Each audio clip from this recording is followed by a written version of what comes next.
லூக்காவுடைய புத்தகம் 15வது அதிகாரம் 7வது வசனம் சொல்லுகிறது, அதுபோல மனம் திரும்ப அவசியமில்லாத 99 நீதிமான்களை குறித்து சந்தோஷம் உண்டாகிறதை பார்க்கிலும் மனம் திரும்புகிற ஒரே பாவி நிமித்தம் பரலோகத்தில் மிகுந்த சந்தோஷம் உண்டாயிருக்கும் என்று உங்களுக்கு சொல்லுகிறேன். அல்லேலூயா. இங்க வேற ஒரு சம்பவத்தை சொல்றார். என்ன? இங்கேயும் ஒரு மனுஷனை பற்றி சொல்லுகிறார். ஒரு பாவி மனம் திரும்புவது. இப்ப அவர் தேடி வரமாட்டார். நல்லா புரிஞ்சுக்கிடுங்க. அங்க தேடி போனார், இங்க தேடி வரல. ரெண்டுக்கும் வித்தியாசம் இருக்குது. இங்க நீ மனம் திரும்பணும். நீ மனம் திரும்பணும்னா நீ தான் தேவ சமூகத்துக்கு போகணும். என்னுடைய வாழ்க்கை போதும், நான் இத்தனை வருஷ காலம். நான் இந்த சம்பவத்தில் ஒரு காரியத்தை உங்கள்கிட்ட சொல்லணும்னு நினைக்கிறேன். ஒரு மனிதனுடைய தனிப்பட்ட மனிதனுடைய வாழ்க்கை 70 வருஷம், பலத்தின் மிகுதியினால் 80 வருஷம். இப்ப கொஞ்சம் யோசித்துக்கிடுங்க.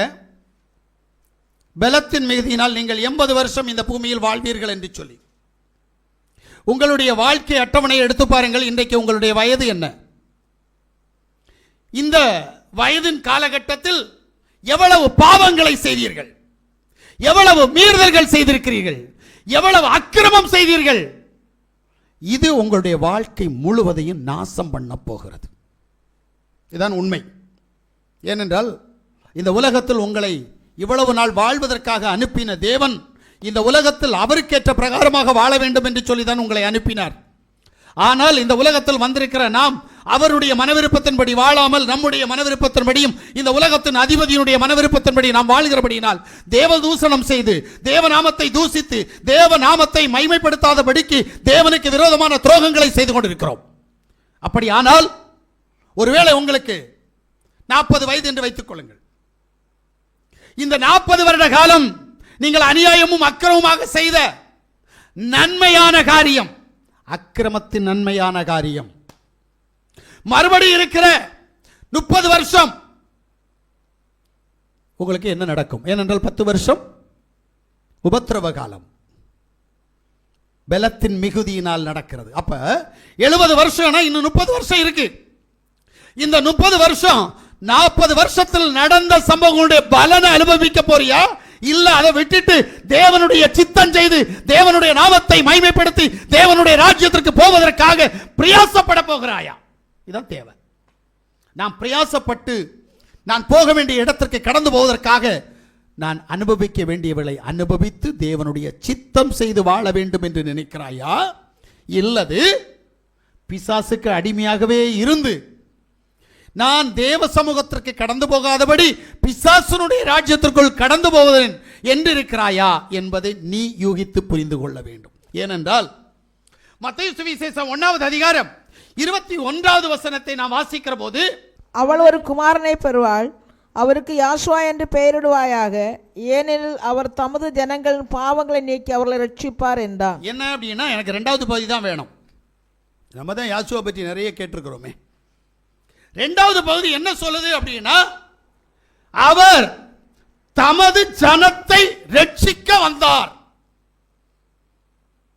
எல்லாரும் சொல்லுவாங்க, உலகத்தின் பாவங்களை சுமந்து தீர்க்கிற தேவ ஆட்டுக்குட்டி.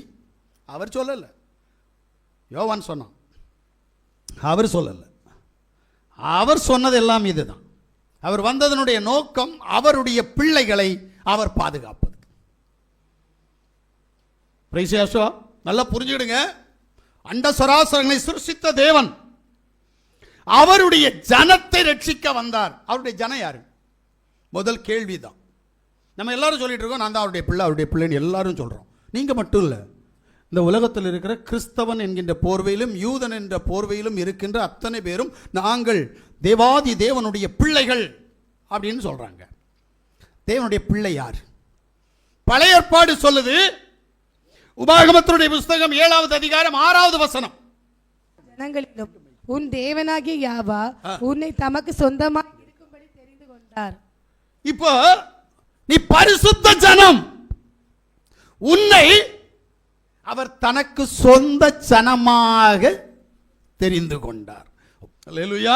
யாத்திராகமத்தினுடைய புத்தகம் 19வது அதிகாரம் 5வது வசனம், இப்பொழுது நீங்கள் என் வாக்கை உள்ளபடி கேட்டு என் உடன்படிக்கையை கைக்கொள்வீர்களானால் சகல ஜனங்களிலும் நீங்களே எனக்கு சொந்த சம்பத்தாய் இருப்பீர்கள். பூமி எல்லாம் என்னுடைய. எப்படி? என்னுடைய வார்த்தையை உள்ளபடி கேட்டு அதற்கு கீழ்ப்படிந்து நடக்கிறவன் மட்டுமே என்னுடைய சொந்த ஜனம். கீழ்ப்படியாதவன் யாரும் எனக்கு பிள்ளை இல்லை. அதனால்தான் இஸ்ரவேல் ஜனங்களை அவர் அழித்தார். ஏன்? மோசேயை கூட மரணத்திற்கு ஒப்பு கொடுத்தார். ஏன்? ஆசாரியனாகிய ஆரோனை கொலை செய்தார். உன்னை விட்டுருவாருன்னு முதல்ல புரிஞ்சுக்கோ. ஏன் உனக்கு தண்டனை வருது? ஏன் உனக்கு பிரச்சனை வருது?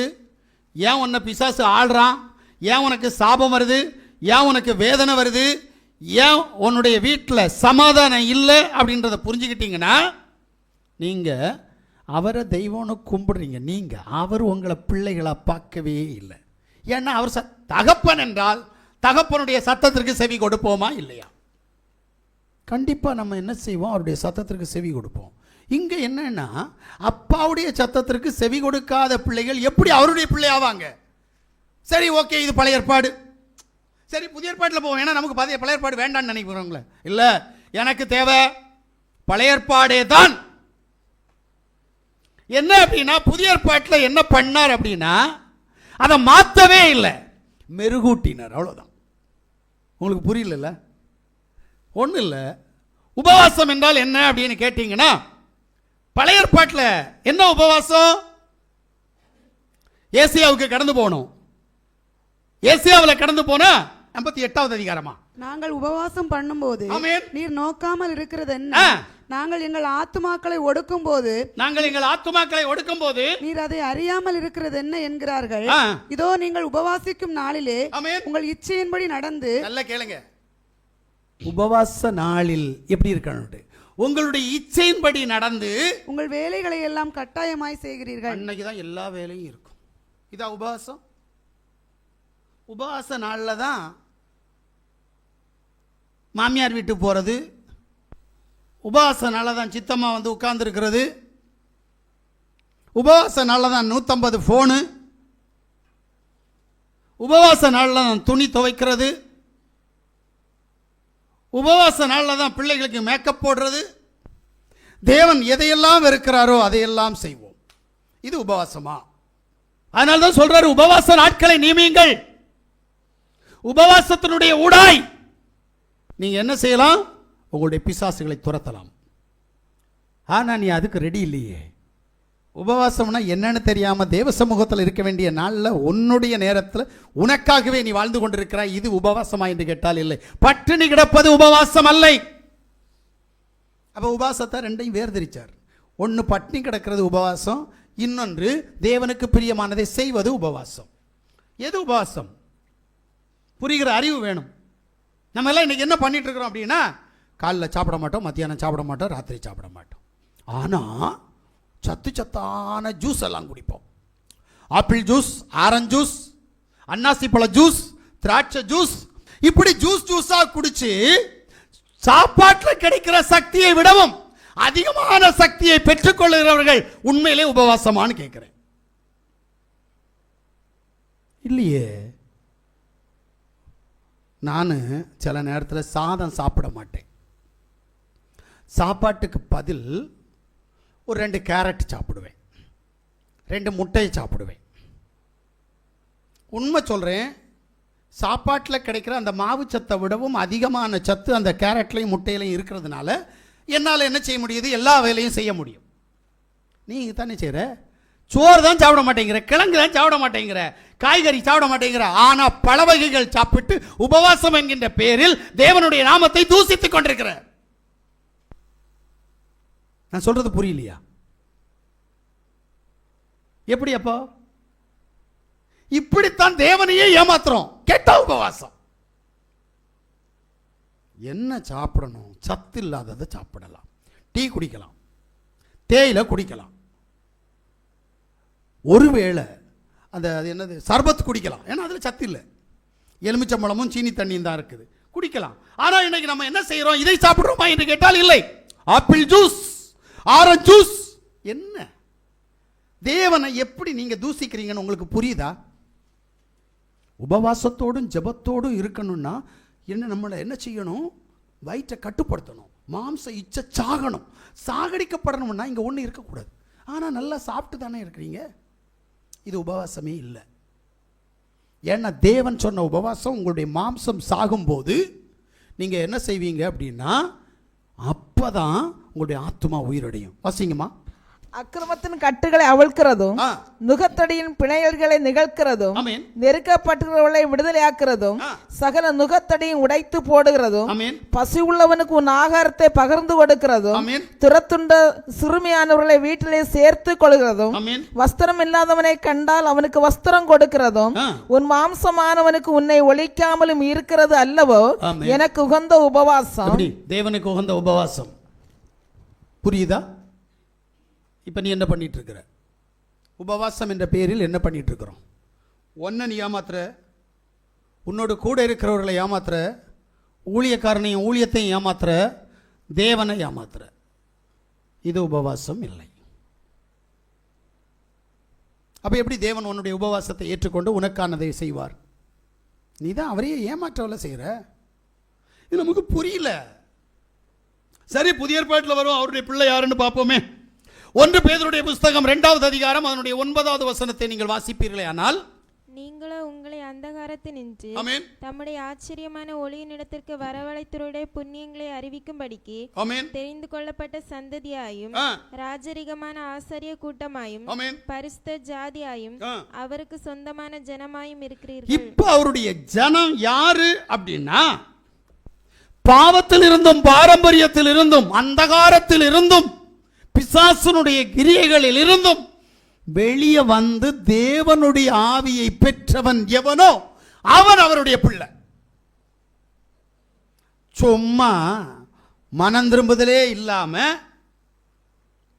விசுவாசமே இல்லாம, கீழ்ப்படிதல் இல்லாம நீ அவருடைய பிள்ளைய வாழ முடியுமான்னு கேட்ட முடியாது. நான் இன்னைக்கு சொல்றதை சரியா புரிஞ்சுக்கிட்டீங்கன்னா உங்களுடைய வாழ்க்கையில இன்னையிலிருந்து வித்தியாசம் உண்டாகும். கீழ்ப்படிதல் மிக மிக முக்கியம். சர்வ வல்லமையுள்ள தேவன் உங்களை அதிகமாக நேசிக்கிறார். ஆனபடியினால் உங்களுக்கு வரும் உபத்திரவங்களை குறித்து முன்கூட்டி சொல்லுகிறார். எதுக்கு என்றால் உன்னை நீ மாற்றிக்கொள்ள வேண்டும் என்பதற்காக. உனக்கு உன்னை பற்றி தெரியவில்லை என்று சொன்னால் நீ மனம் திரும்ப சான்ஸ் இல்லை. நீ உனக்கு நடக்கிறதெல்லாம் நல்லதுன்னு நினச்சிக்கிட்டு போயிட்டே இருப்ப. இதுக்காக தான் உன்னை எச்சரிக்கிறார் தேவன். ஆனால் இவ்வளவு பெரிய எச்சரிப்பின் சத்தங்கள் வந்த பிறகு மனம் திரும்பாலும் இருக்கிற பிசாசனுடைய பிள்ளையாகிய நீ எப்படி தேவன் தான், சர்வ வல்லமையுள்ள தேவன் தான், சிலுவையில் மரணம் அடைந்த யாவாகிய யாஸ்வமேசியா தான் என் தேவன் என்று எப்படி உரிமை பாராட்டுற? தப்பு. இல்லாத கடவுளை இருக்கிற போயில் உருவாக்காத நீ. உனக்கு நாமத்தை பற்றியுள்ள வைராக்கியம் வராது. உனக்கு தேவனுடைய பிள்ளை என்கின்ற அறிவு வராது. தேவன் யார் என்கின்ற அறிவு வராது. உனக்கு விசுவாசம் வராது. உனக்கு நம்பிக்கையின் மட்டும் வாழ்ந்து கொண்டிருப்பாய். விசுவாசம் வராது. ஏன்னா விசுவாசம்னா என்னன்னு தெரியறதுக்கு நீங்கள் உள்ளே போக முடியாது. நம்பிக்கை என்ன? ஆமாம், சொல்கிறது அவருக்கு இந்த உலகத்தில் புறஜாதிய மத்தியில் இயேசு என்று பெயர் வைத்திருக்கிறது. ஆனால் அவருடைய உண்மையான பெயர் இயேசு, ஜீசஸ் என்ற பெயர் மொழிபெயர்க்கப்பட்டதனுடைய உண்மையான ஒரு பெயர் உண்டுல்ல, அந்த பெயர் யாசுவா தான். இதை நம்புறீங்க. பட் இந்த யாசுவா யார் என்கின்ற விசுவாசத்தினுடைய ஊடாய் கடந்து போகவில்லை. இந்த யாசுவா யாருக்கு தேவன்? அவர் சொல்றார், என்னுடைய சத்தத்திற்கு செவி கொடுக்கிறவன் மட்டும்தான் எனக்கு பிள்ளையாயிருப்பான், நான் அவனுக்கு பிதாவாக இருப்பேன். இல்லாத ஒருத்தன் எனக்கு வேண்டாம். அவர் அப்படியே சொல்லிட்டார். வசனம் அப்படியே சொல்லுது. எவன் ஒருவன் என் சத்தத்தை கேட்டு அவன் என் சத்தத்திற்கு செவி கொடுக்கிறானோ, அதாவது கீழ்ப்படுகிறானோ, அவன் என்னுடைய பிள்ளை. இப்ப சொல்றாரு, என்ன சொன்னாரு? பாவத்திலிருந்து, பாரம்பரியத்திலிருந்து, பிசாசனுடைய கிரியிலிருந்து வெளியில் வந்தவன், மேசியாவுடைய ஆவி பெற்றவன் அவருடைய பிள்ளை.